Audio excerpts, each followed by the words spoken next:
姊妹，我好多時我係好中意傳福音㗎，我傳道都好多年㗎啦。我係一個對自己有要求嘅，任何人邀請我去傳福音或者去講佈道會，我都唔推㗎。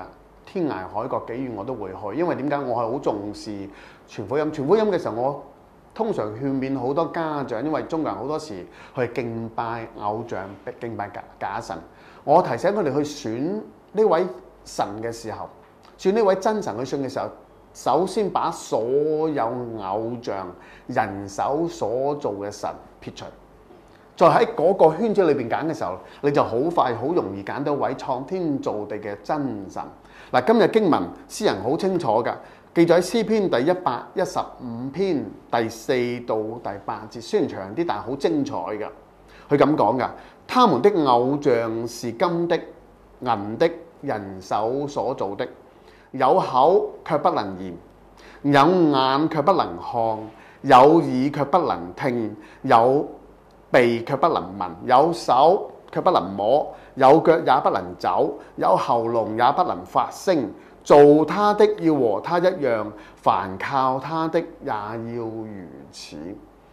我記得有一次我喺 Facebook 裏邊睇見林耀樂牧師一段嘅分享，講到上次我同佢去馬來西亞耶穌佈道會嘅時候，聽到一個故事都幾特別㗎，係講到台灣一個叫雷神。呢個雷神呢係掌管雷電嘅神，你話幾厲害呢？嗱，雷電好厲害，佢就係掌管雷電一個好大好大嘅偶像，但係好搞笑，因為呢個雷神上邊佢嘅頭殼頂有支避雷針。咁呢個係咪一個好諷刺呢？其實真係嘅，原來好多嘅偶像只不過人手所做嘅。詩人提醒我哋，他們係指外邦人，外邦人所相信嘅神係人手所做，呢啲係由金做、係木做、石頭做、銀做。所以弟兄姊妹你要記住，一定要勸勉你嘅家長，勸勉佢哋唔好相信嗰啲人手所做嘅神，要學到呢個以色列人，學到呢個選民一樣，要敬拜呢位創天造地嘅耶和華上帝。但係弟兄姊妹，我哋作為一個基督徒，我哋係唔會拜偶像㗎。但係其實某個程度上有某一啲另一啲嘅偶像，可能係金錢啊、名譽啊，代替咗嗰啲偶像嘅，成為我哋嘅偶像，代替咗神啊！呢個就好恐怖啊！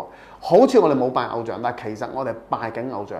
所以老約翰喺年紀大嘅時候提醒我哋，係千萬唔好愛世界和世界上嘅事，因為當你把呢個世界成為你嘅偶像嘅時候，代替咗呢位耶和華上帝嘅時候，你人生就好悲哀同埋好恐怖㗎。